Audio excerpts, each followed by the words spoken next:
Okay.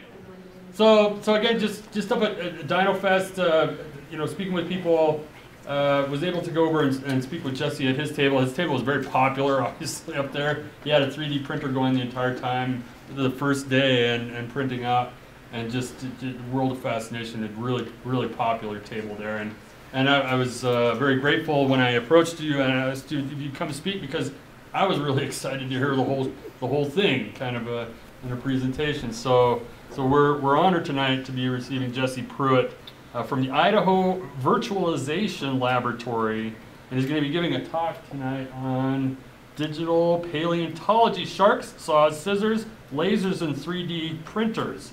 So from Idaho, please welcome Jesse, and thanks. Sorry. Yeah, thank you for having me. Oh yeah. Appreciate everybody coming out.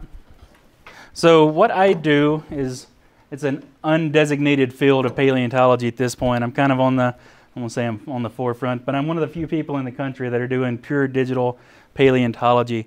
So I do my own research, I help other people with the research, I scan people's fossils and give them 3D models, I scan people's fossils and help them build teaching modules.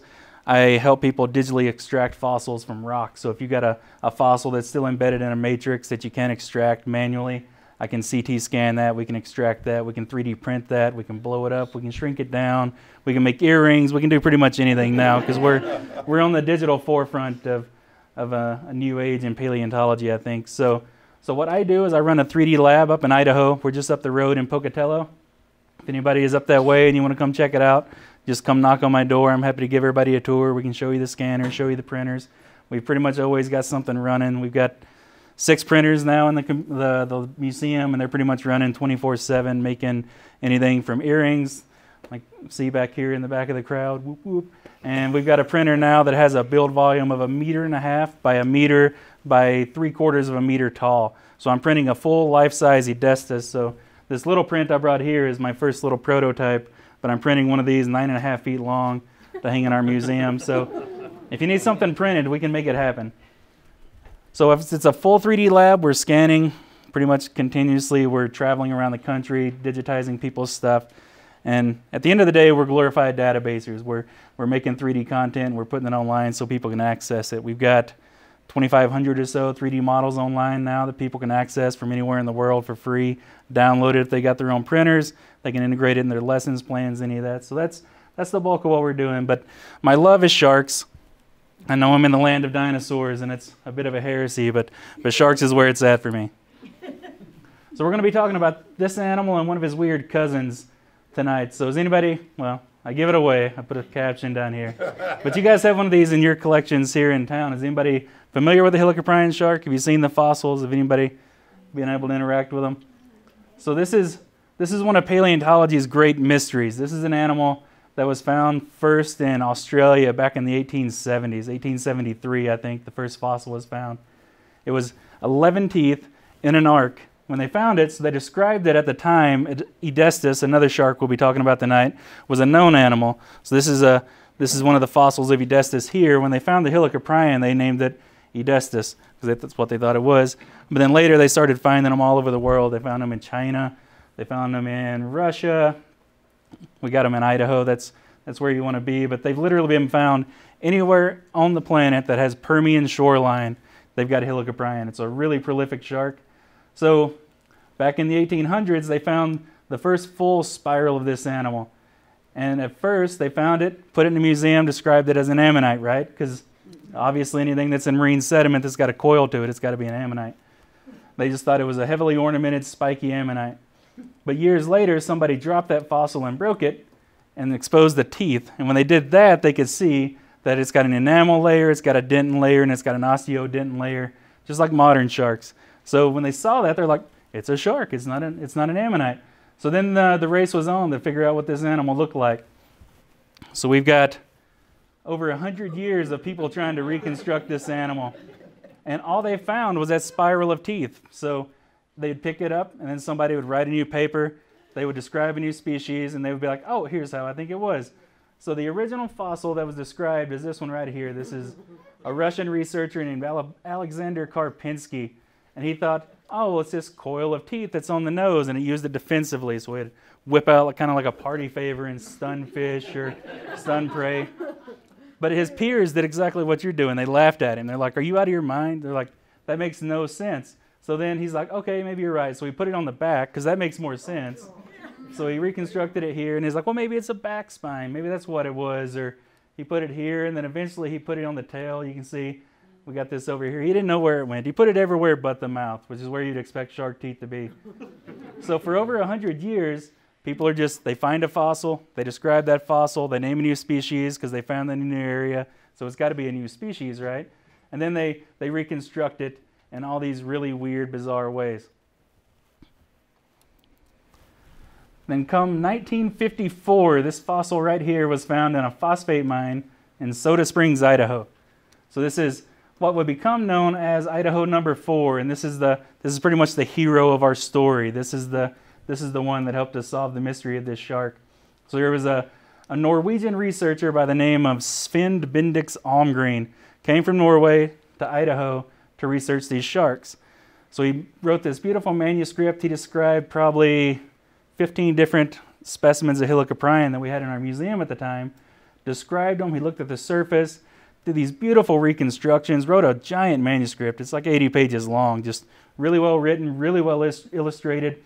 But this particular fossil caught his attention, and that's because it's not just a spiral of teeth. We have that spiral, but we also have other stuff that's in this rock. You can see it here, and there's some of it here. So he reconstructed this set of jaws like this. So this is back in 1965 when this was published. So when he was looking at the rock, this is everything he could see when he was looking at the rock. Here's a reconstruction of a 3D print so I can travel with it because it's a really important specimen. They won't let me travel anywhere with it. But this is the fossil. This is life size. This description you have here on the left, I guess the right side of the screen, my right, your left. That's what he could see on this side of the fossil. And he reconstructed the jaws of this animal based off of just seeing an exposed piece of cartilage on the end there. And it turns out that he got really, really close. So he's the first person that ever put it in the lower jaw. So this is his reconstruction. You can see on the illustration over here, we got lower jaw cartilage here, lower jaw cartilage here, and he's got cranial material here and all this other stuff. What's really cool well, it's not really cool, what's really heartbreaking actually, if you look, you can see this thing here, and this little guy right here. Those are teeth. So those are the exposed teeth. So keep that in mind when you look at this image here. So this is Idaho number 4. And notice that there's no rock here anymore. He wanted to see the teeth, so he took a hammer to this fossil and exposed the teeth and threw the fossil away. It got lost. So that material is gone. So that was it. He wrote his manuscript, he published it, and then nobody paid any attention to it. It was ignored. People acted like it didn't even exist. So here comes what I guess it would be 2009. I'm a plucky undergraduate, just enrolled in Idaho State University, and I got an internship at the Idaho Museum of Natural History. And the collections manager there says, hey, if you want to do paleontology, if you want to go on to grad school, it's a really good idea to do research as an undergraduate. It looks good on your CV. It looks good on admissions when you go to apply for grad school. So you want to do some undergraduate research. But Idaho doesn't have dinosaurs. It doesn't have really cool animals unless you're into some really nice Ice Age material. And I didn't want to work on giant bison, as cool as they are. And then I remembered, as I was walking through collections, Shark Week, a few months prior to that, over the summer, they had a little special on Helicoprion. And I remembered that, and I saw this in the collections. I was like, hey, that's cool. Can I do research on that? And she goes, sure, why not? Nobody's ever figured it out. She's like, knock yourself out. So that's what I did. I started measuring shark teeth. So every one of these fossils has an average of about 121 teeth. I measured every one of them, length and width, and I measured the angle of the teeth, and I did this. And after a while, my now boss, who was my research partner, was like, hey, I think you're onto something. Let's turn this into a real project.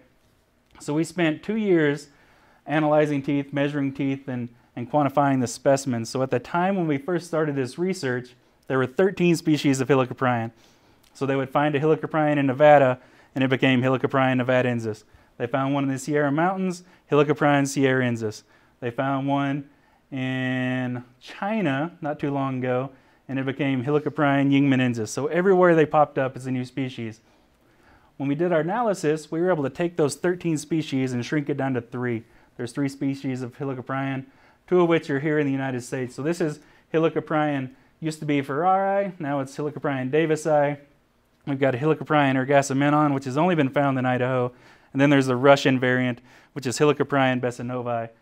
So there's some distinct differences between them, but there's only 3. So this is how I got my start. It was really boring and tedious, but it's really cool because we figured some stuff out. But then you come back to the fossil, and it calls to you. So I wanted to know what's inside that rock. So this is the first animal that I CT scanned. I drove this down to Austin, Texas. We threw it in their machine, and we were able to start working through it. So if anybody's ever been injured, if you ever gone to a hospital, if you ever hurt yourself and had to get a CT scan, CT scans rely on density variation to be able to see inside you. When it comes to fossil material, you're often looking at mineralized material inside of minerals. So it's rock in rock, basically. So if you're really fortunate, you'll find some material that's in a soft sandstone or something, and that material just glows on a CT machine, and life is beautiful. That's not the case with these sharks. These are phosphatic teeth and a phosphatic concretion. So there was literally no density variation between these at all. So when I started my career into 3D, and it's surprising that I stuck with it, I literally had to go through every slice of this CT scan and draw the fossil material on slice by slice by slice. When it was sliced, starting at this edge and going to this edge, there's 3,847 slices through this rock. I did that by hand all the way through, and then to be thorough, I did it again going top down and then side to side. So it was a pretty brutal experience, but it paid off in the end. See if we can get this. There's a video here. So this is a walkthrough of the slices of this object, and as it says here, just keep an eye out for the darker gray material. So this is the rock, and you can see it'll pop up right here. That's the fossil right there. So if you go to the hospital and you hurt yourself, they have a button they click for bone. So if they want to look at your bone, they click bone, and your bones are now 3D. So I couldn't do that. So you can see here we're going through it, and I did this slice by slice. But it was a fun and gratifying and intense learning experience. But at the end of that process, what I found inside that rock was this. This is my first run through it. I guess I forgot to mention, I went through the rock 3 different times. But this is my first run through. I found this, and we were so excited. We didn't know what it was. My advisor at the time, his research was in snails and invertebrate material. I had no experience in paleontology. And we're like, cool, we got something. I don't know what it is. So we did what paleontologists do, and we reach out to people that know people in the field. So we sent this off, and it turns out that what we have this is the upper jaw of a Helicoprion shark, and this is a little bit of the lower jaw. And once we realized that we were onto something, I went back through it, and I went back through it, and I went back through it. And this is the evolution of that CT scan. So there's my first run, there's my second run, and here's my third run. And then finally, we have the fully reconstructed version over here where I filled in all the missing data. But this is what we extracted from the rock, and this is what we've got here today now that we've got 3D printing. So we've got the upper jaws here and the lower jaws, and we'll pass this around so everybody can look at it. But what we were able to do now is now we have the upper jaw of the shark, we have the lower jaw of this shark, and we've got the spiral. And if you look at this spiral, it occupies the entirety of that lower jaw. So this is pretty much our eureka moment for us. We're able to look at this animal for the first time and say, that spiral of teeth is inside the lower jaw of that animal, it's really cool. So from there, of course, we go back into my now current job, which is 3D scanning things with lasers. So we've got the material, we've got it extracted, so now we need to see if we can figure out any other way to quantify that material to figure out how it works.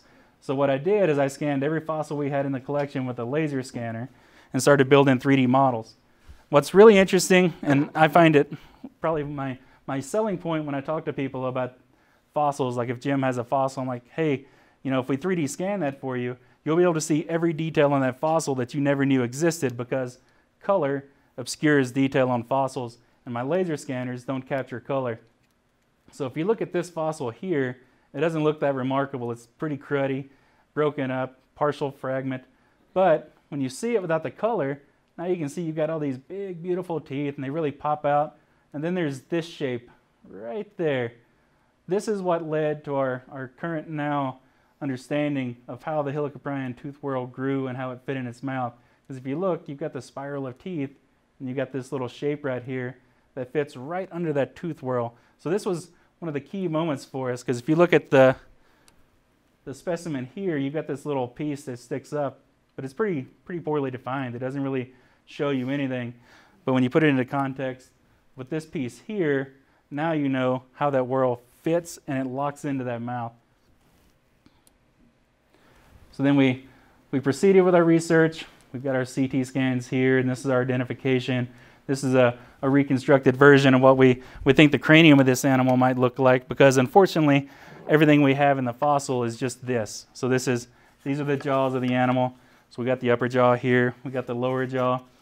But what we do have is enough information that we can figure out where that tooth whorl fits, how it works, how it articulates, and now that we've got this, we can look at this animal. When I pass this around, pay attention to these grooves that are on the side of the fossil here. These are muscle attachment points. So once we found those, now we can work out bite force, we can work out mechanics, we can work out how that jaw works. So if you guys want to just start passing that around. So be careful, the teeth are literally a polygon thick at the end, so they'll stab you and they'll cut you a little bit. So this is what we started getting ready to publish, and this was our entire first publication on this, was just describing the jaws of the animal and sort of how it functioned a little bit. But then later we had to figure out, because everybody sees that and they're like, oh cool, it's in the lower jaw. Then they're like, well, how did it eat? What did it eat? So to answer those questions, we go to the muscles. And you can see down here, I've got a little note that says it's got 538 psi bite force. So humans on average are somewhere in between like 160 and 200 pounds a square inch of bite force. This range here is right in between a modern gray wolf and a great white. So it's not a huge bite force, but it's nothing to sneeze at when you put it on the teeth or the tip of these little teeth here.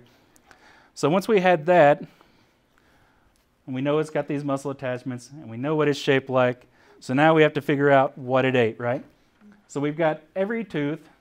Oh, I guess I forgot to explain that to you. Helicoprion doesn't shed teeth. So, surprise! So, let me back up to the beginning. Helicoprion is a really unique shark. It doesn't shed its teeth. So a modern great white shark will shed its teeth over its lifetime. Helicoprion can't. So I will take this opportunity to now explain to you that the reason the tooth is in a spiral is because Helicoprion can't shed its teeth.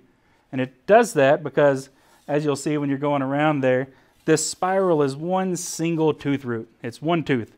And then these teeth that come off of it are just new cusps that it adds over time. So this animal comes from a line of animals that lost its ability to shed its teeth, and the spiral is the apex of that evolution. This is the last animal in the line. Once this animal went extinct, nothing else after that had that feature. But going forward from Helicoprion, you see a trend in the jaw to straighten out and that spiral to open up. So since Helicoprion can't lose his teeth, now that we're all on that same page, we have every tooth this animal made in its entire life, which gives us an advantage because we can analyze every tooth in this shark's mouth that it ever made. And one thing that we don't find is broken teeth, worn teeth, scratched teeth, chipped teeth, damage of any sort. We looked at, by the time our research was over, we looked at 161 specimens of Helicoprion, and we found one chipped tooth out of all those. So if there's 161 and they have 120 teeth average per mouth, it's a lot of teeth for not to be anywhere. So now we've got a pretty good idea that they're eating soft things, right? They're not eating fish, they're not eating anything with bones or really heavy scales. So they're eating something soft. So then we're able, with the bite force and all that, if you guys want to pass that around too, you can. Thank you. So with the bite force, and now we have the way the jaws move, we can start figuring out how this animal ate. And if it's eating soft things, pretty much the only thing in the ocean at that time is going to be nautiloids. We just recently found that we've got true ammonites coming out of the Phosphoria Formation, which is kind of cool. So there's nautiloids, there's ammonites, Probably squid, probably octopi. We don't know because they're soft and they don't preserve, but they're probably there as well. So this animal is really, really strongly adapted to eating really soft things. And the shape of the jaws as it's going around, pay attention to the way the upper jaw has a curve to it. That curve aids in its ability to eat things like ammonites and nautiloids, because if it's attacking an animal in this orientation where the teeth might come into contact with the shell, when it closes those jaws, that upper jaw encounters the hard part first and it pushes it away from the body. And since the teeth have already engaged the soft part, it acts just like a snail escargot fork. It just shucks that right out of the shell, and it's got itself a nice morsel. Ideally, it would capture it from the side, and it does the same sort of thing. There's a rounded part on each side that would sort of act the same way. But it's engineered, well, it's not engineered. It's evolved in such a way that it doesn't damage those teeth because it's probably not growing them very fast. There's 128 teeth in this one that's going around right now. And that's a full adult animal. We can see in the center when the animal matures and reaches sexual maturity, you can see a shift in tooth shape and the way the teeth are just oriented in general. They become more strong and robust and thicker. But we can tell that that's a full-on adult animal, and it's 128 teeth, presumably over a minimum of 15 years or so. It's a really slow rate of tooth growth. So real soft. They got to protect those teeth, and this is what they do. So the cool thing about having your teeth on an arc as opposed to something like this, see if I can pick it up without it falling apart. This is my children's demo thing, so it's seen better days. But if you're a great white shark like this, and your teeth are oriented side to side like you're used to seeing in a shark mouth, when this guy bites, they can't chew like we can. It has to shake its head side to side to tear off a chunk of meat. Well, Helicoprion can't do that, but what he has working to his advantage is his teeth are traveling on a curve, and that curve is a self-serving feature that when it grabs meat and hooks it, when it closes that jaw, those teeth travel on an arc, and it just pulls that meat into its mouth. So just by the act of closing its jaws, it's pulling that meat into its mouth. And then it's got serrations on the front and back, as you'll see as you pass that around. And those serrations will slice forward and they'll slice backwards. So when it's opening and closing, it's just slicing and dicing, grabbing, cram it into the back of its throat until it can get far enough back that it can generate some suction force and pull it down. But it's a bit disappointing. You see a shark like this, you're like, oh, it's so cool, that thing is a monster, it could eat anything. But really it wouldn't. If it bit you, it'd be really sad because it'd probably break its teeth and then it would die. So this thing is probably the terror of ammonites and nautiloids everywhere, but it's kind of a gentle giant. So once we had the head, this is a reconstruction I did. This is Helicoprion chasing an ammonite here. And I chose to give it an ammonite that's a similar size just so things correlate to that. But this is what we reconstructed, and if you come up to Idaho now at our museum, we have an exhibit on this animal. It's a traveling exhibit. We brought it back to Idaho so we could update it with our new Edestus research that I'm about to talk about. But this thing will be kicked back out on the road in September. But right now it's on exhibit. You can see a Helicoprion made by Gary Staub that's 13 feet long, hanging from the ceiling. So the specimen that's going around, that's your average size Helicoprion. We estimate it had a body size of about 13 feet or so. What's really interesting is that we find these animals absolutely giant spirals of teeth in our fossil record up there. This particular spiral is, I believe that's 32 inches in diameter across there. So this is a shark that had a body of probably 36 feet or so. We have spirals of teeth that go up over 3 feet. So we've got sharks that are swimming around in Idaho and even down here into Utah at the time that are pushing 40, 45 feet long. Yeah, those nautiloids then are like this. Yeah, we've got nautiloids in our collection that are big, giant nautiloids. For an animal that big. So this is here's another reconstruction I did. This is a 3D print of the previous version, just to give everybody an idea. This is eventually going to be a donation box topper. I stole the idea from the Utah Museum with their talking dinosaur. So I'm going to put up a voice modulator in here so when money goes through, people can feed the shark. But feel free to go ahead and pass that around, take a look at it. That's currently our best guess on what this animal. Yeah, feel free to throw money. It comes out the other side. Everything hits the floor. I have a feeling that'd be an OSHA violation somewhere. Probably don't want kids sticking their hands in a buzzsaw mouth. It'd be great if you, or, well, if you had a tail, like, come out of the wall, like, it would move when they put the money in. That's a good idea. Oh, I'm going to talk to my boss. I got too many nephews, yeah. Yeah, go ahead. I have an idea of what it should say. Hello, good sir. How can I help you today? That seems pretty proper. He probably needs a lisp. Like, I have a feeling that the Helicoprion would talk with a lisp. So yeah, this is a good time. So I'm a pretty informal guy. If you've got questions, if I'm going too fast, or if you have a question about something I've shown, feel free to let me know. I'm happy to answer any questions as I'm going. I can answer questions at the end too. So feel free to hit me with what you got. So Helicoprion mystery solved until we find the new fossil, and it proves that we're entirely wrong. But until that day, we're right. So once we finish Helicoprion, we move on to his weird cousin. So it's kind of, a lot of people are like, oh man, Helicoprion is so weird. I was like, well, his cousin's even weirder because you have a saw blade for one shark, and then we have a pair of scissors in the mouth of our next shark. So this is the lower jaw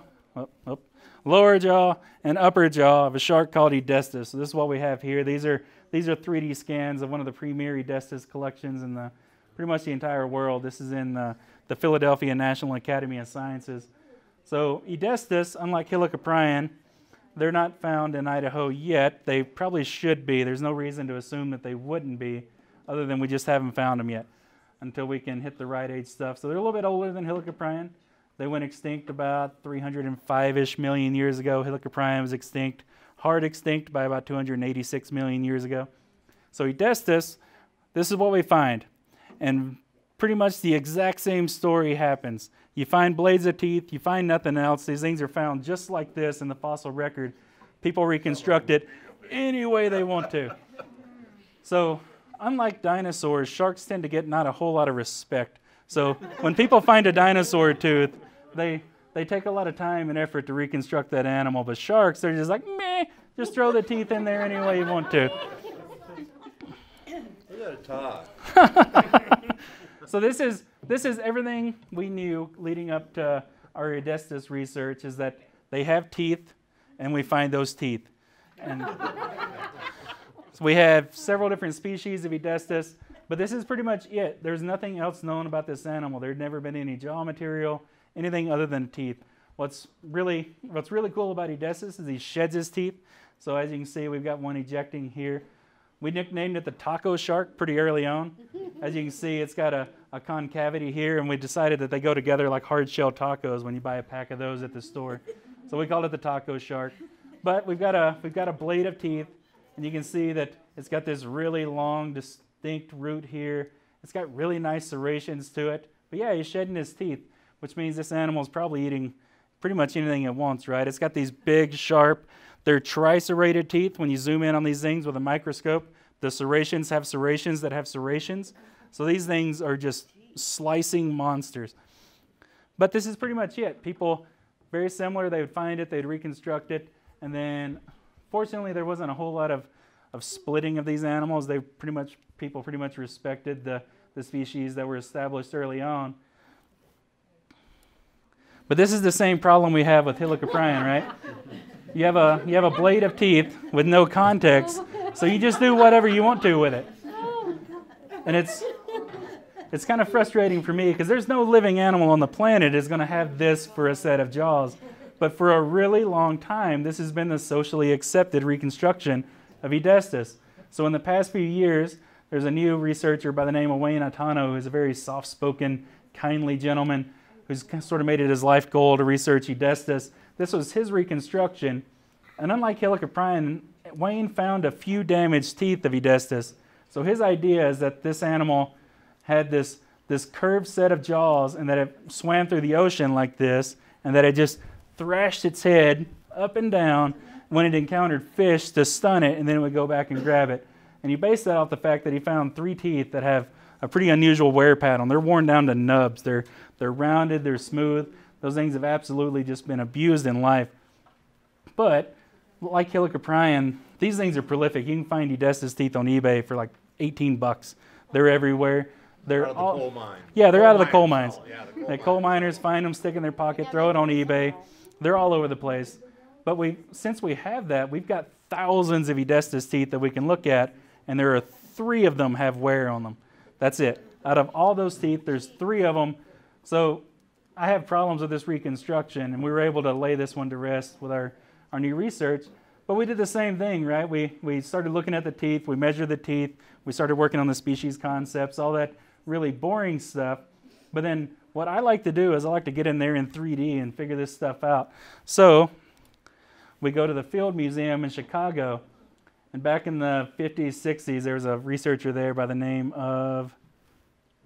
There he is, yep, Zinger. I lost it, thank you. So that guy lived his life on sharks. He found this limestone quarry where these fossils are found. It was a limestone quarry. This is a shell layer. They named it the Mecca Shell. He built his house near this quarry and then just spent decades excavating this quarry. So if you go to the Field Museum, they have a warehouse that's just full of these slabs of fish from this. It's a really amazing formation. He wrote a really nice paper that I just finished reading a few weeks ago on this Mecca Shell. And it is one of the coolest formations I've ever read about. It's a battleground. There's sharks everywhere, there's fish everywhere, and everything is eating everything. So if you look here, there's a head of an Edestus shark preserved beautifully, but notice it ends right here. This is another head of an Edestus shark preserved pretty well. It ends right there. This is half a body of an Edestus shark that ends right here. If you look at the fossils in that formation, there's fish everywhere that are cut in half. They're missing heads, they're missing tails, they're missing body parts. The middle section's gone, and you find just a head and a tail laying in the shell. You've got sharks that are up to 12 feet long, but their tails cut off. You find just tails of sharks. You find shark tails that have the dorsal lobe missing. So if you're a shark, see, I got this little guy here. So if you're a shark, you got a tail that's a bilobe tail. You got your ventral lobe and your dorsal lobe. This upper lobe is where all your muscles are at in your tail. So that's the choice bit. They find tails in the formation all the time that are missing this because other sharks are just coming by nipping off the muscle part and letting that poor shark swim around with part of a tail. But it's absolutely brutal. It's feet thick, and every bit of that formation is just chock full of body parts. It's probably one of the most metal formations I've ever read about.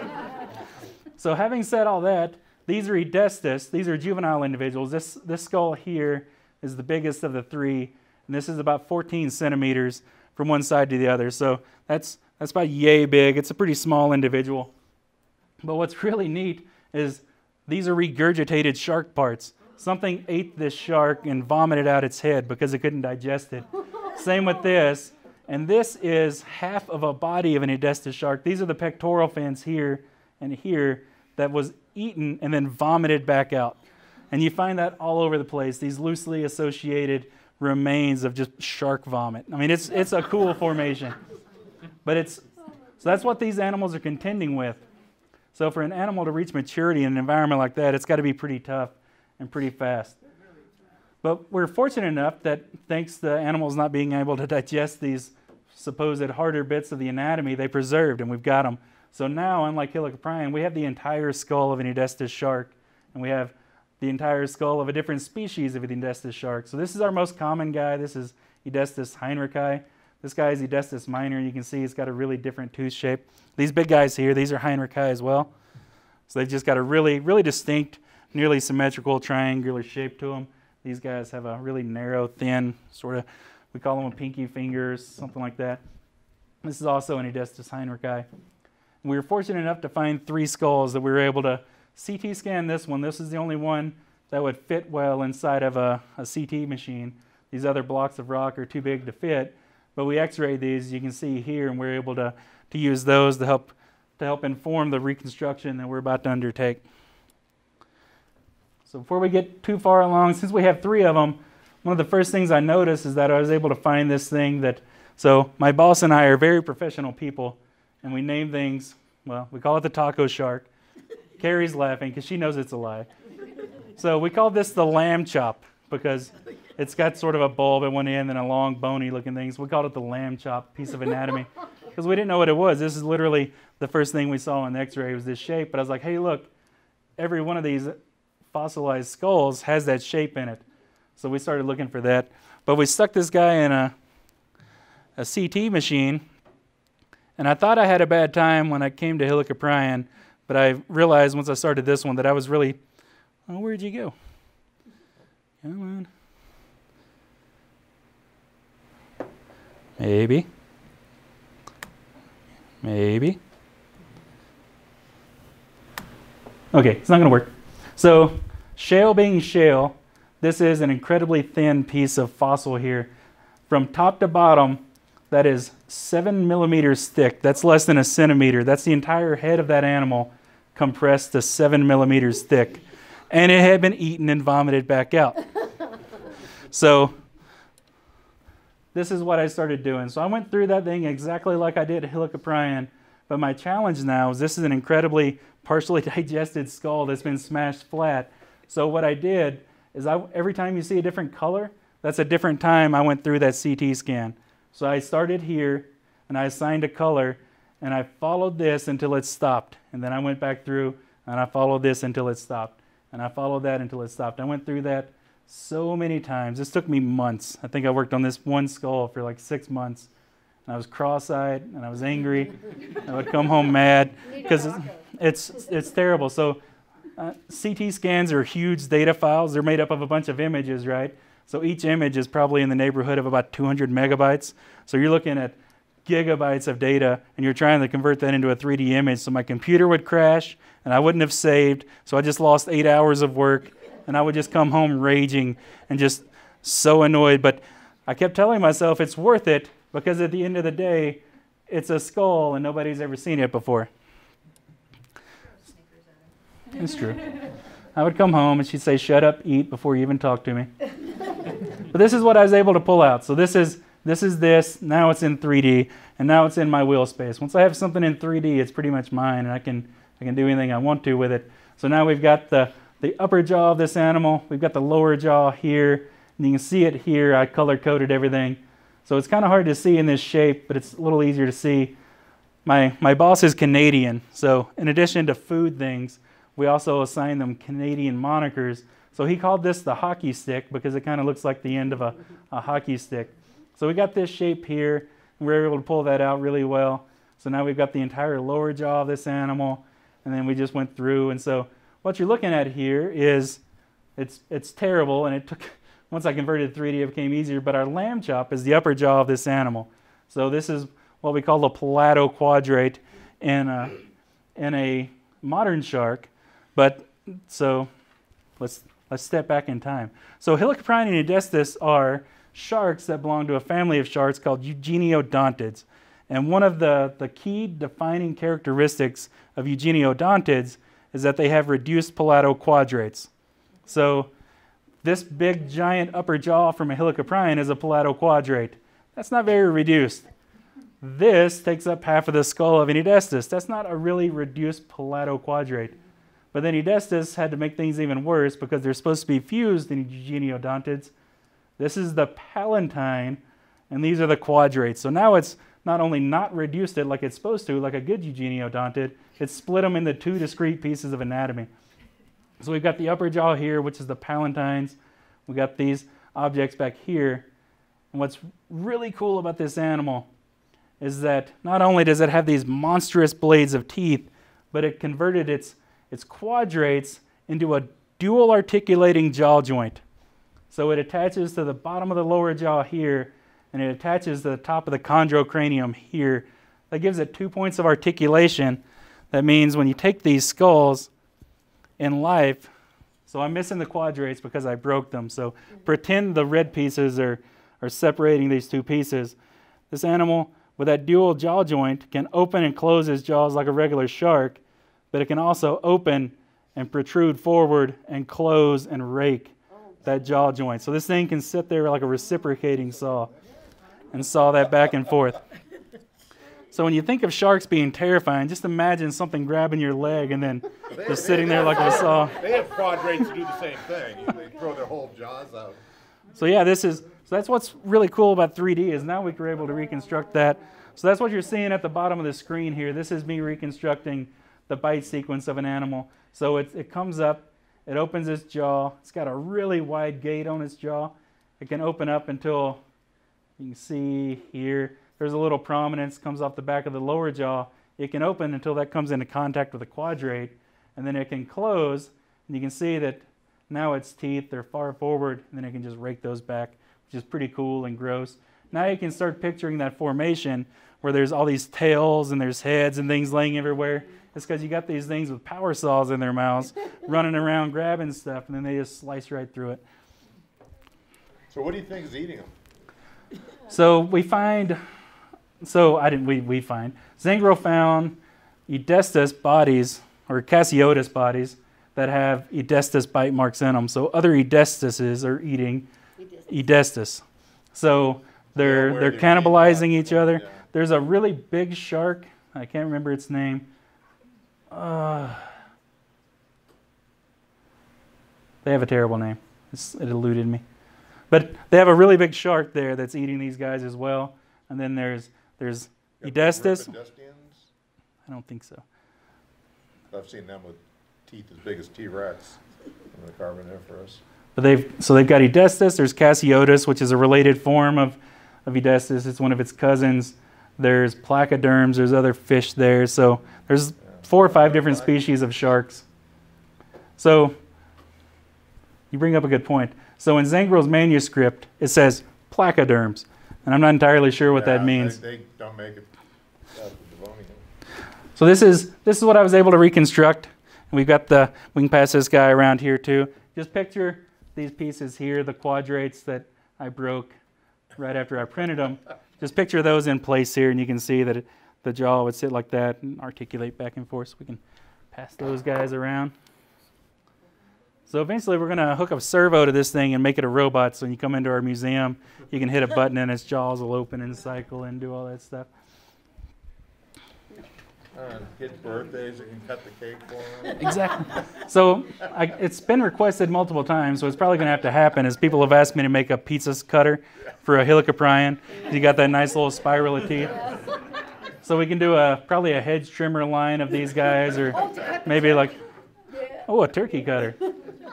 So this is us talking about how this would have worked, or how we presume it would have worked in life based on the information we have. But you can see now that we have a 3D reconstruction of this based off an actual skull, that the teeth of this animal are actually really constrained. Gone are the days of having a pair of blades in your mouth that are doing this sort of thing, or they're jutting way outside of the mouth of an animal. Now they're constrained. They're pretty well inside the jaws of that animal, like they should be in a living animal, right? This thing has to eat. It has to exist.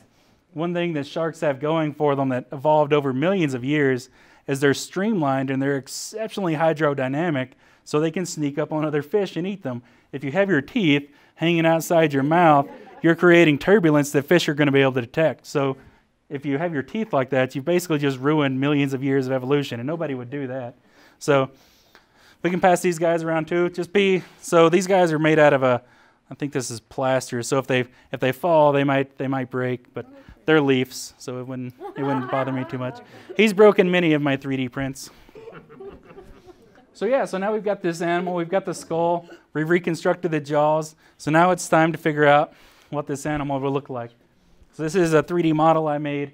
So inside this animal is actually the skull. So this animal it's fully sculpted around the skull of this animal. You've got the rostrum in here and all this stuff. And this is one of the most common fish found in that formation. It's just a generic paleoniscoid fish. They're everywhere at the time, late Carboniferous. They're everywhere in the ocean. They're just like a junk fish. But they're there, and they're plentiful, and they're often missing body parts. So it's a very likely target for these guys. But this is currently what we think it looks like. This is our best guess based on the information we have. So before we got started, Jim asked me about the gills on these animals. So you might see reconstructions of Helicoprion. If you see like a popular science article or something, they'll let you know that it's related to a ratfish. And ratfish have an opercular cover, a single gill, as opposed to sharks, which have up to 7 gills. So there's a lot of full-body Casiotises. We haven't found a full-body Edestus yet, but the Casiotis fossils all have 5 gills, and they're beautifully preserved. So there's some of his cousins It hasn't been found in this particular formation, but there's one that was found in Illinois that's called Rhomarodus. It also has 5 gills, and it's a symphysial structure just like Edestus here. So I try and keep things pretty simple, so I just threw out a term that would annoy me. Symphysial just means it's in the center of its jaw. So if that's not a term you're familiar with, if you ever see that in literature, symphysial just means it's midline structure in the middle of your mouth. So that's where these things are. Well, just one thing on that, the Paleoniscoid, of course, has ganoid scales, Right. which are enamel coated. Mm-hmm. And like diamond can cut diamond, enamel can wear enamel pretty severely. It can. So the fish-eating dinosaurs that we've been looking at down at St. George and the Spinosaurs, you see complete wear of the carina from the tip to the roots because they're biting through chainmail and just wearing those teeth, really distinctive wear because they're puncturing through the enamel. Right. Wearing those down. And so little wear on, you got one, born in a nubbin, which Right. is what I would expect Right. would happen after a while. So we do, now that we look for them, you will find scratches and things on Edestus teeth, but they're pretty hardy. So, or Helicoprion, so Edestus has a triple layer of enamel like a modern great white shark. These teeth, they have 3 layers of enamel to protect them. Helicoprion's got a single layer, so they're really weak, fragile teeth. Edestus is much more common, more similar to a... And they don't shed their teeth. Right. Yeah, they shed their teeth. Keep them in their jaw. Yeah, they're... In the outer wall of the jaw. We don't know how many they produce over a lifetime. In fact, I started an exercise to see how many teeth it would take to reach a spiral, and it's a lot. Like it takes a long time to go from something like that to a spiral, and I eventually just lost interest and quit. But it's a lot of teeth. So yeah, there's our Helicoprion, our Edestus. Those are the two. We consider them end members of the family. You've got Helicoprion on one side, you've got Edestus on the other. So you've got your sharks that can't shed their teeth versus the other line of sharks which have segmented and they shed their teeth. But then the question becomes, why, right? Why do these animals have teeth like this? What led to these animals looking like that? So what we started doing now is we're going a little bit further back in the fossil record to see if we can suss out the common ancestor of these sharks and figure out where they are. And we think we're closing in on it. So this is Sino-Helicoprion. It was originally found in China and was described there. But this particular specimen came from the top of the Teton Mountains. And as you might imagine, the Tetons are pretty tall. Me and Leaf, who is like an elf, so picture Legolas. He's small and light and blazing fast. I hiked to the top of one of the Teton ranges with him to look for sharks, which I'll never do again in my life. But so we hiked to the top trying to find the formation where this animal is from, and we didn't. I spent 3 days. We hiked almost 40 miles in those 3 days, and we didn't even find the formation this animal came out of. But it's nearly the same age as Helicoprion, just slightly older, but it's certainly swimming around at the same time that Helicoprion is. What's really interesting about this animal is if you look, it was named Sino-Helicoprion because it's got the same, almost the exact same shape. It's got a curved tooth battery, and then it's got this feature here, which is also common to Helicoprion. That's where the spiral of teeth rides on a piece of cartilage. But what's interesting, once we CT scanned it, is every one of these teeth is segmented, which means this animal's losing its teeth, unlike Helicoprion. So this is an Edestoid. It's not a Helicoprion. So this is going to need a reclassification, and that's something we're working on. But this specimen, they found 2 in China. Those are the only 3 that are known anywhere in the world. And of course, we're only able to access this one specimen for CT scanning. But it's a beautiful specimen, and it's helping us draw a little bit clearer of a picture. So then also around the same time that Helicoprion was here, we have a shark called Campyloporion. These things are absolute beasts of animals. So Helicoprion is big, but these animals, so I'm getting cut off down here. There's a centimeter scale bar. So this is almost 18 centimeters from one side to the other, and these teeth are almost 20 centimeters tall. So these teeth are like this big, and those are arrayed out. These guys they're in the Helicoprion side of the family tree. They don't have a segmented root, which means these guys are going to have a long lower jaw full of these giant, massive teeth. And you can see, so if you got a centimeter here, this is about a centimeter there. So up near the crown of that tooth, it's nearly a centimeter thick. And then by the time you get down here, but they're serrated. So these things are just giant, bone-crushing, serrated monsters. that are probably pushing, conservatively, they're in the 45, 50 foot range for sharks. So they're approaching megalodon size, and there's no reason for it. These are by far the biggest animal in the ocean. Like megalodon at least is eating whales and stuff, right? This thing is eating other sharks because that's the only thing around that's even sizable enough to be there. What's the age of this? So these guys they're late Carboniferous. They're pretty unconstrained. They vary. They're found globally. They've been found down in South America. This particular specimen came from Alaska. This is when you talk about Campyloporion, this is one of the premier specimens. This is Campyloporion ivanovi. This is a Russian specimen, and Wayne again was able to gain access to this. He's a nice guy, and so that niceness goes a long way. He's the first person that's been granted access to this specimen outside of Russia. So they sent him. He didn't get to see it or touch it, but they sent him a new picture of it. So when it's on display, this is what it looks like. So this is a midline structure just like Helicoprion. Keep in mind that these teeth are nearly 25 centimeters tall on this specimen. So if that's 25 centimeters, you're looking at, what would that probably be, close to half a meter of lower jaw there. And then throw that into a head. It's a massive animal. But this is going to have to be its entirety of its lower jaw. And you can see over here, it's like I'm getting truncated again, but you can see these teeth over here are spaced out and they're partially formed. So these are newly formed teeth. So then by the time they get out here, these are the older teeth. But it's got, Campyloporion has these really distinct giant teeth, but they also always have these little wavy tooth roots, which are kind of cool. And we don't know why. It's an ornamented feature that wouldn't be exposed. We haven't figured out what purpose that serves. But just giant beasts of animals. But unlike Helicoprion, you can see this thing, we don't know how old it is, and it's missing a lot of the fossil, but it's never going to make a full spiral of teeth. So this is all contained in its lower jaw at one time. And then recently, sussed out of our own collection up in Pocatello, this is Campyloporion spa. This is soon to be, hopefully, a new species of Campyloporion. And as much as so in the paleo world, you've got lumpers and you've got splitters, and I'm very much a lumper. But it pains me to say we're probably going to name this a new species of Campyloporion, just based on, if you look at these teeth, you can see them here in cross-section. They're thick, they're serrated, but they're not very serrated, but they're more puncturing, tearing sort of teeth. Whereas if you look at this specimen, it's got these really wide, thin phalanges that come off. It's very morphologically different than what we've seen in Campyloporion before. But again, it's really tall teeth, and it's got these curvy, crinkly tooth roots. But this is the only specimen of this we found anywhere. So we looked at several Campyloporion. This is the only one that has this kind of weird flange. And this guy is definitely coming on at the same age as Helicoprion. So it's a younger specimen than what we're used to seeing Campyloporion, and it's coming out of the same formation as Helicoprion. These teeth here are from here to here is just under 11 inches. So those teeth are this tall, and they're crazy serrated, and they're gorgeous. But this is all we have. But it's pretty awesome. That's a big shark, and it's swimming around with Helicoprion. It was probably eating Helicoprion for all we know.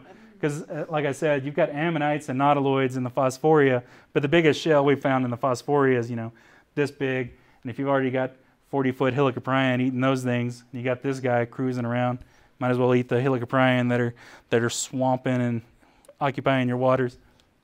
So another thing that Wayne noticed at the same time that we had noticed is that we had this other little tiny species of shark called Toxoprion. This guy is around at the same time as Helicoprion. We don't find it in Idaho, but it's found down in Nevada, so just a little further south of us here. But it's a really small animal, so there's 3 specimens have been found so far of Toxoprion. There's these 2, and this guy came out of Oregon. This is the biggest one we've found so far.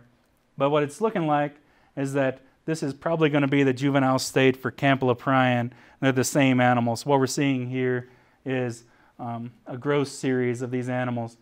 We haven't found Campyloporion in the same formation as these yet, but there's not a whole lot of work being done in those formations right now. They've largely been ignored. They're often found in commercial mining sites and commercial mining operations. But the teeth are very morphologically similar to what we see in Campyloporion. It's got some really neat little things that we haven't seen in Campyloporion yet. So this cutout here is coming out of this section right over here. And it's got some really weird lumpy sort of ornamentation that, again, is down by its tooth roots. We haven't really figured out what that guy is for. He's a small little guy. We're able to CT scan those. We're able to get a really nice reconstruction of these little jaws of this guy. Cutest little shark. Like, you can hold these teeth in the palm of your hand and know that everything's going to be okay and he's not going to gnaw your leg off. But I was able to, you can see here, similar to Helicoprion, they have this distinctive shape here. And if we back up, you can see on this guy, it's got the same shape here. It's got that exposed ventral surface to those tooth blades. Those are our tiny little Toxoprion, and here's a reconstruction of it. This is fully life size. That's based off of the bigger specimen. That's as big as they get so far. Just a cute little guy. Ignore my really rudimentary. I was getting ready for another talk, and I forgot. I didn't notice until I was preparing this talk that I hadn't updated this model. So don't laugh at me too much. But there's our derpy little Toxoprion. You can see it here in relation to Helicoprion. I was just on a whim. I just wanted to see what the angle of the curvature looked like compared to a Helicoprion. So I laid it out, and you can see this guy's never going to make a full spiral like Helicoprion does. Or if he does, that lower jaw is going to have to be really, really long. Hey, Jesse, Yeah. the inner whorls of the smaller teeth, are they embedded in flesh, or are they? So these guys are, you can sort of see this lumpy texture here. That's a specialized type of cartilage called encasing cartilage. So as per my elbow, when you see these specimens of Helicoprion, what happens is they're found in rock, and people only care about that spiral of teeth. So they literally prep down to the teeth. So for a really long time, all you see is spirals of Helicoprion. And luckily, we found one that was in our teaching collection at the museum that had just been sitting on a shelf for a really long time that still has that encasing cartilage. Nobody ever got around to prepping it out. So what happens is, to protect the lower jaw from injury, so you got a Helicoprion here, if you have all those exposed teeth, you know, if you take a hit or something bumps your lower jaw, or you swim into something, you know, you might run the risk of damaging yourself. So once those teeth go back inside the lower jaw, they get coated in this special encasing cartilage. And that happens as the animal grows. It happens over and over again. So you'll see the very center of these guys will be encased in up to 4 layers of that special encasing cartilage. And then the outer layers here will just have a single layer of that cartilage. But yeah, in life, this definitely wouldn't be exposed. So then we've gone, this is as far back as we've been able to trace these animals. This is a Gasozotus. So the entire family of these animals is called a Gasozotidae, and that's because of this animal here.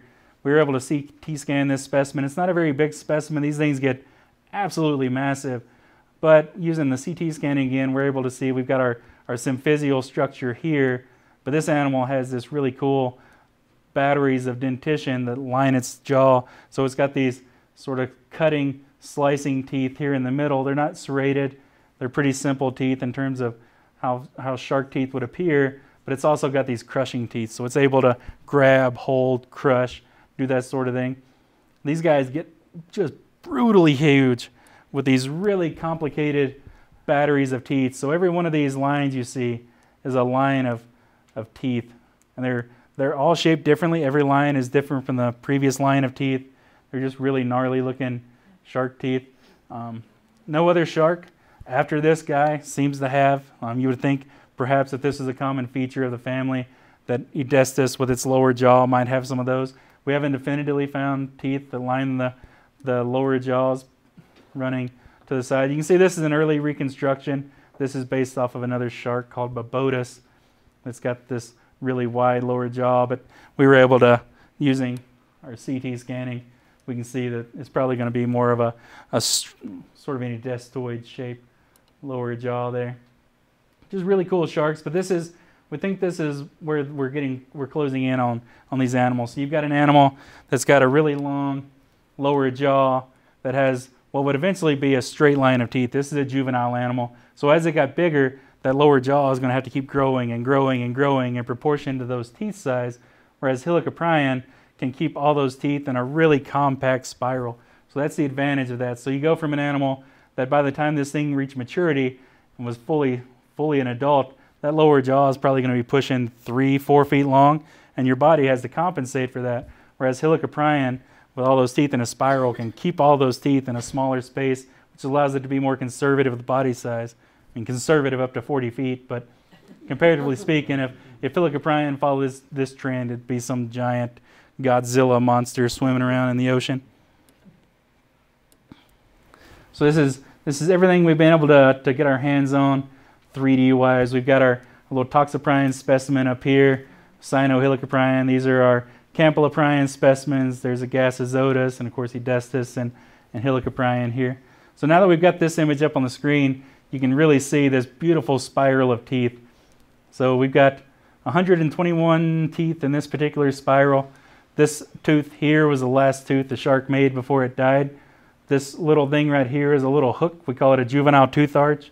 And you can see there's these 3 tiny little teeth. So that's what this little shark was born with. It would have these cute little hook and these 3 little baby teeth swimming around eating who knows what, maybe krill or something at that size. This shark probably would have been this long when it was that size, but eventually that thing grows up and becomes a 40-foot long monster that's chasing squid down all across the ocean. But so it's a pretty neat, beautiful, complicated animal. So this is our family tree as we've currently reconstructed them. We've got our Helicoprion branch of the family tree, and we've got our Edestus over here. These guys again are marked by their inability to shed teeth. They're not segmented. They've got their single continuous growing tooth root, versus over on this side, all of these animals are able to shed their teeth. And you may recognize this strong curvature from that Edestus reconstruction I showed you earlier, where I was saying it was slinging its head around. So currently that specimen is called Edestus, but in actuality it's not an Edestus at all. It's an animal called Lystrotus. It was identified properly back in the 1800s and then later reclassified as Edestus, but in reality it's a Lystrotus. So when people see this, they're like, oh, well surely your model can't work, because what about, so right now it's Edestus newtoni. They're like, oh, what about Edestus newtoni? It's got those really strong curved teeth. What's a completely different genus of animal? So our model still works until somebody finds something better. And then these are just real quick to scale. This is our Idaho number 4 specimen we're passing around. We got our adorable little Toxoprion down here. And as Jim mentioned earlier, Edestus gets absolutely massive as well. I haven't been able to get my hands on the newest specimen that he was mentioning, but there was a coal miner in Kentucky working in the coal mine like they do, and looked up and saw this blade of teeth on the ceiling, and it's this giant blade of Edestus teeth. It's somewhere in the neighborhood of this long, and it's like this tall. So those animals are probably pushing 35, 40 feet as well. But you can see this is one of the biggest ones. This is Edestus vorax. So since Jim has communicated with those people, maybe he can tell them. They want to. Almost all of them, the miners sell almost every. I know. These guys have like 3 of them. So they want to name that a new species, but it's not a new species. It's this guy. So Leaf and I have been like, no, stop, don't name it. But they're going to name it a new species, and then we'll just come back and we'll reclassify it after they publish. But we've got our Edestus heinrichi, and we've got our Edestus minor, and you can see here that really weird shape. And then we've got our Parahelicoprion, or Campyloporion over here, and then our new Idaho Campyloporion. You can see now, comparing to the fossil that's over there on the table, the size of these teeth. Just such a monster. It's so awesome. That's everything I had for you. I appreciate your time.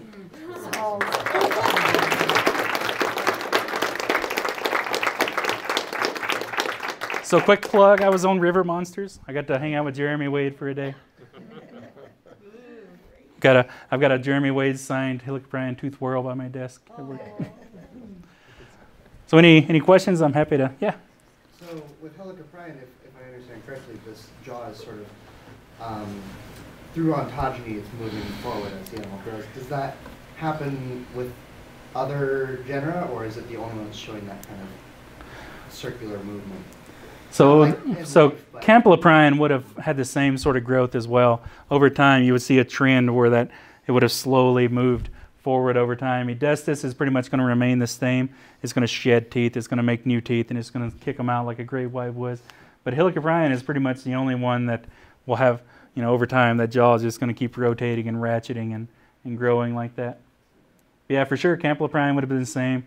Toxoprion, once it gets reclassified, but it certainly would have been the same. You would see that jaw would have eventually curled into about a 270-degree spiral. It wouldn't have ever made a 360, but it would have slowly over time they'll transition into, a rotating sort of apparatus, really slowly. Yeah, so I mean, some of these things like Clitosalatia and some of those, they just never shed their teeth. Right. And they get those big, tall crown teeth, and they get worn right to the root, and then eventually just get kind of crunched into their outer part of their jaw. They just rotate out and just start crunching them into their jaw. It's the strangest thing when you look at those. It's gotta hurt. Those things had to be angry sharks, just mad all the time. I mean, just picture that, ingrown teeth on your whole face. And those things get huge too. Those get big. Just a big, angry, mad shark, just in pain, hates the world. Yeah. Out of the two that you'd had, Helicoprion and Edestus, the Edestus, you had parts you were saying of fins and tails and things like that, where you were able to learn a little bit more about the structure of those. But one of the fossils you showed tonight had the rest of the body parts for Helicoprion. That's so? Yeah, that's a. My question is, from a reconstruction standpoint, I mean, I'm looking at your big model that you printed up there, and I see the gills and the nostrils, and then the renderings and the great poster you had of all the different attempts over time. But how do you then, without so much, how do you reconstruct the whole rest of the shark? It's an excellent question. We'll see. Let me see if I can scroll back through here and get to. Oh, let's see. Let's do this more intelligently. Let's escape, and we'll scroll. Maybe been overzealous there. So yeah, you're exactly right. So Edestus, we get to cheat a little bit. We've got the skull of the animal. We've got related forms that are in the exact same formations that have full body preservation.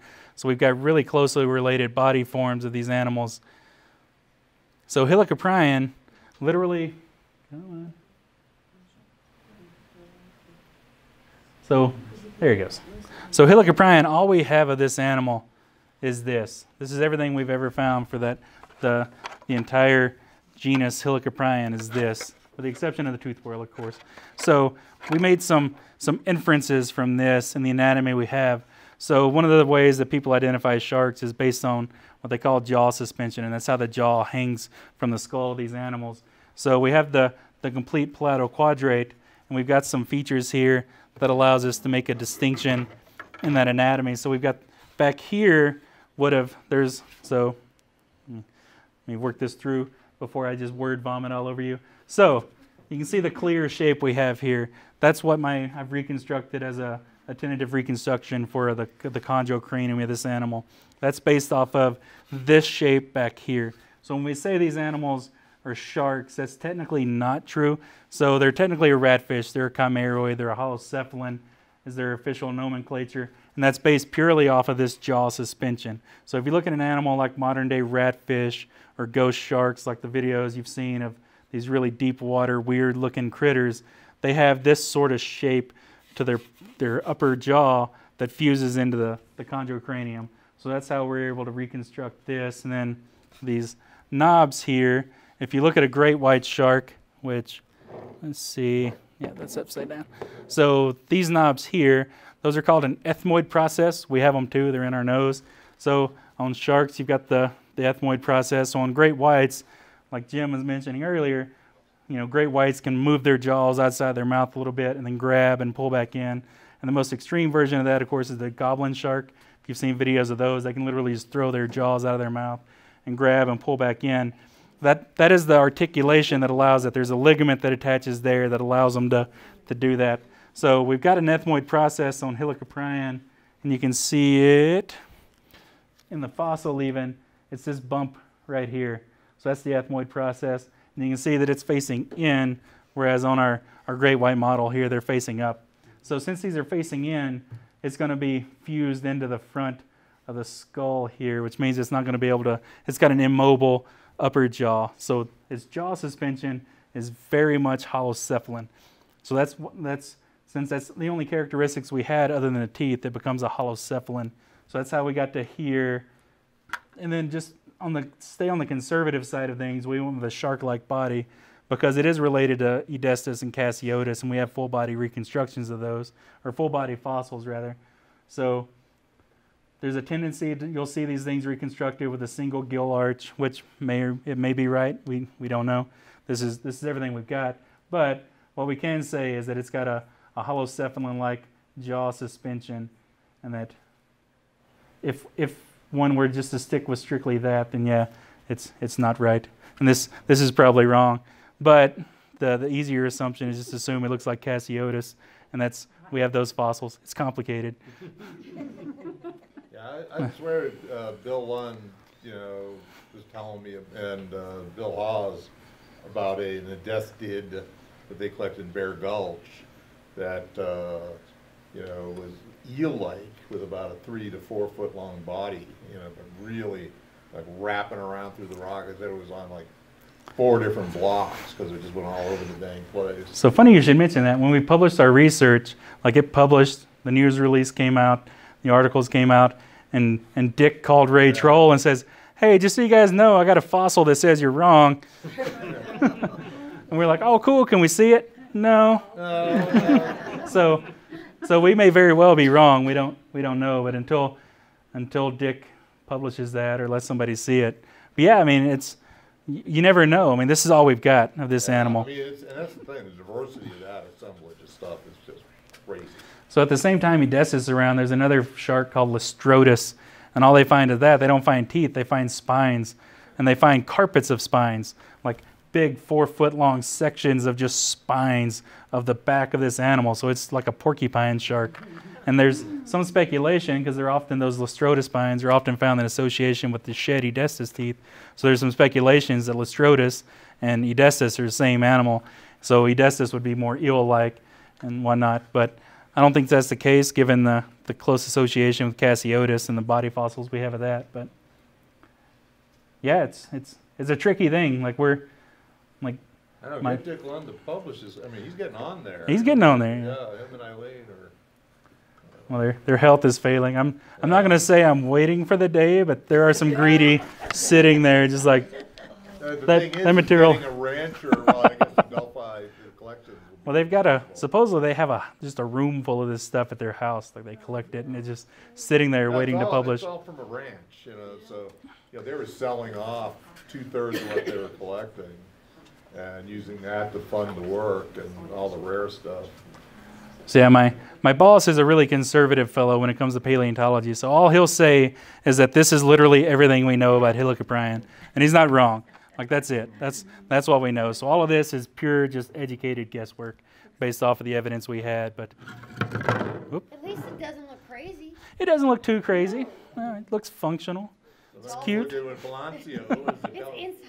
is it, Palencia? Patelodont that looks like a anglerfish. Mm-hmm. Yeah, it's a shark that is a deep-bodied thing that looks like hands for pectoral fins, real deep, short little tail, and it's a shark. I mean, the diversity, Bear Gulch. There's Bear Gulch is 100 amazing. Fish, and almost 60 of them are sharks and shark relatives, all the supplements. So they're a lot of those things are. Much less common. They're a group of animals called Eniopterygians, and they're really bizarre. Like they're pectoral fins. So you got these guys here on normal animals. You have your pectoral fins.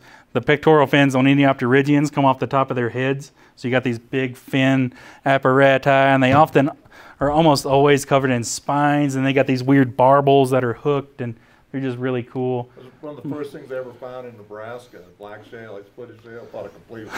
I mean, they're really, those things are common. They think they fly, like flying fish. One of the thoughts. So we have a layer of, like, just call it the scale layer that borders the Phosphoria just right before the Phosphoria begins, and it's just all ground up, mulched up Eniopterygian material. So they're definitely around at the same time doing the same sort of thing, but yeah, they're really bizarre looking critters. Yeah, by those standards, Helicoprion is pretty conservative. And then since Jim sent me an email and asked, so this is, if you guys weren't at the Dino Fest thing, here's a new reconstruction of your new pterosaur from Utah. This is Celestia ventus hanseni. This is a full-scale reconstruction that I was able to 3D print. And then you guys are welcome to take a look at this. If you guys have a, like an office somewhere or something, you guys can have this guy. I pulled this off the printer right before I came down. This is the first ever 3D print of a full body reconstruction of Edestus. So I'm printing this guy at 9.5 feet long to hang in our gallery, but I just wanted to just hold it at least once before we got rid of it. But yeah, you guys can hang on to that guy. There you go, Ben. You got to do an Uncle Christie's, those big barbs on the rostrum. Where are you located in Bookton? So we're on the campus of Idaho State University. So we're in a tiny space. So the university doesn't like us all that much.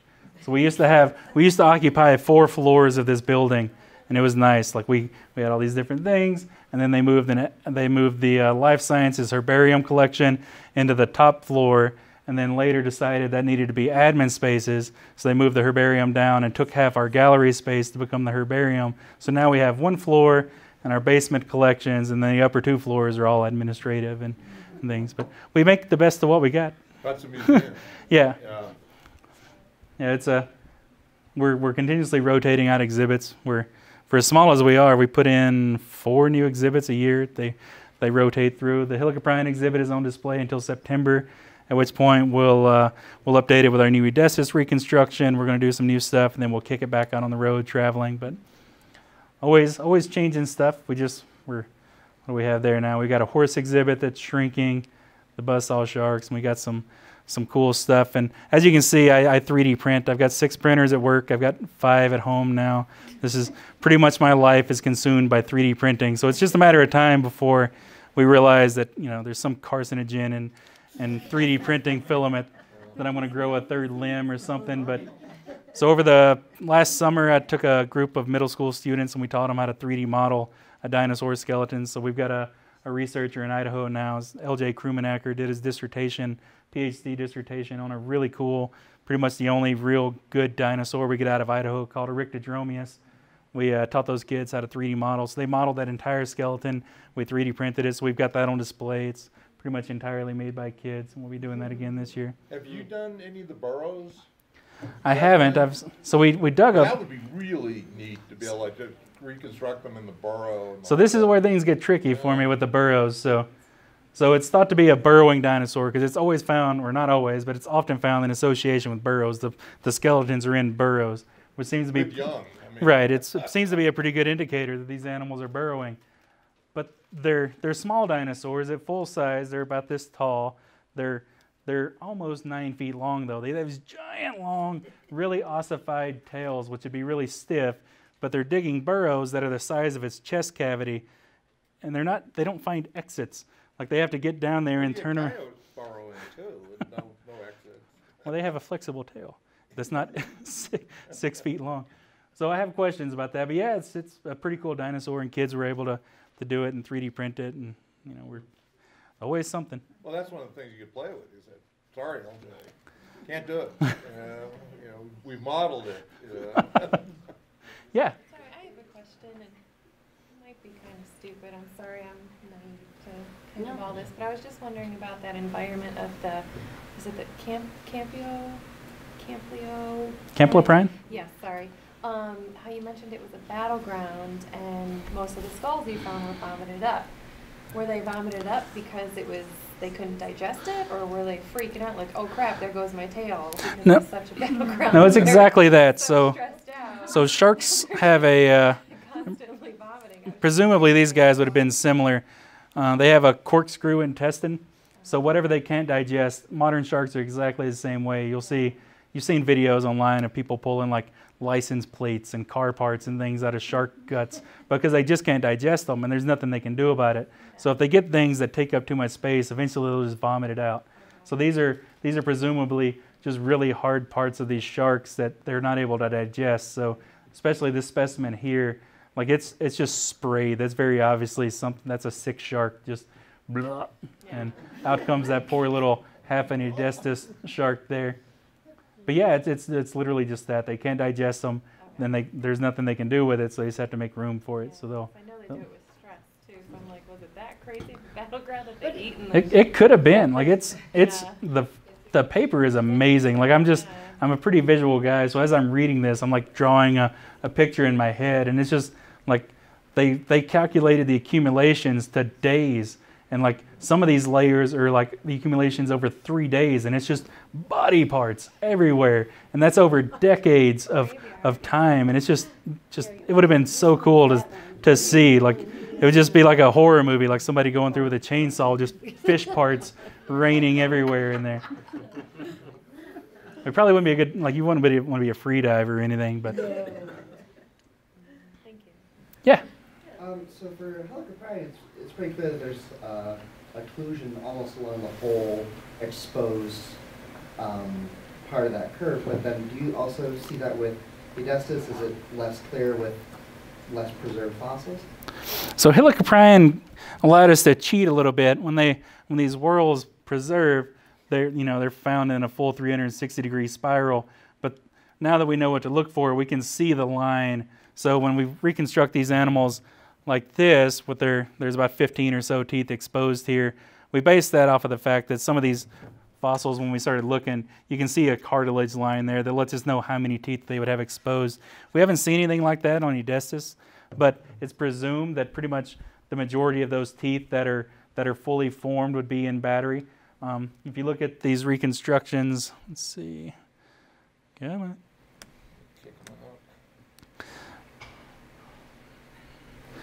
One more. There we go. So your average Edestus blade is about 8 teeth long. There's one particular specimen that we found that had like 16 teeth in it. It was just some crazy long banana-shaped thing. But the majority of these are going to be in battery. They're in use. So they're going to be exposed pretty early back here. Pretty much once they break this plane with this lower jaw, they're going to come into service and they'll be in battery. So really, in reality, there's only going to be about 3, maybe at most 4 teeth back here that are in a reserve status that haven't erupted yet. But yeah, once they get used, they'll get out here, and then there's this feature here in the anatomy. You can see it on this guy. We can point it out. There's a shape that's left when this tooth previously ejected.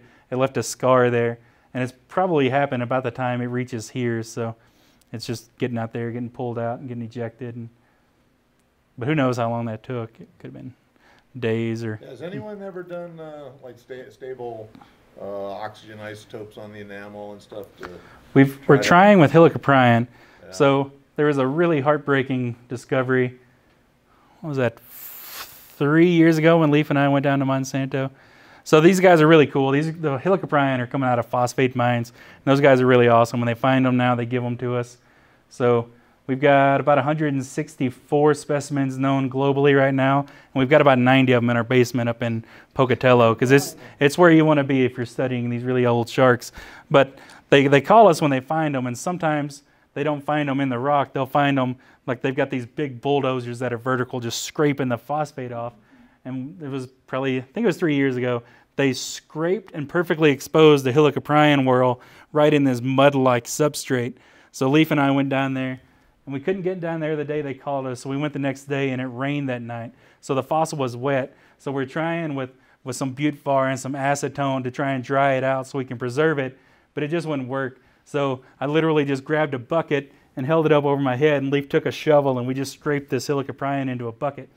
But that gave us the opportunity to then send it off for isotope analysis. So they're looking at trying to reconstruct the environment and see if they can figure out what the temperatures and things might look like and what the chemical structure. Kind of, annual signal, temperature or changes in what food they're consuming. You should be able to pick it up in the teeth, because dinosaur teeth take about a year to grow. So you get to see if there's snow melt.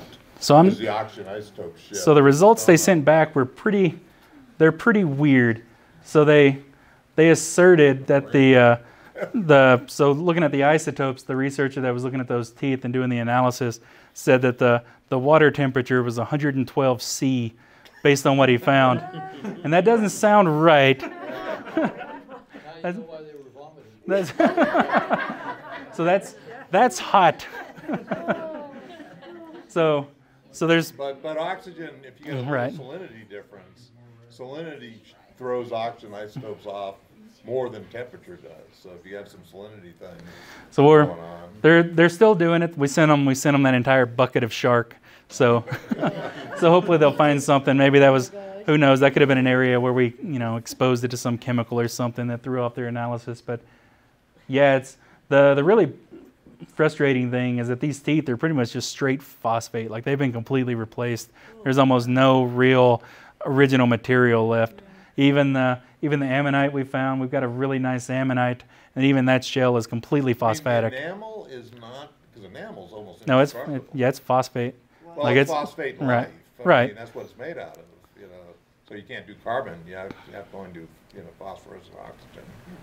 But enamel's phosphate. That's why they mine shark teeth for fertilizer. Right. Yeah. Any other questions? Sad.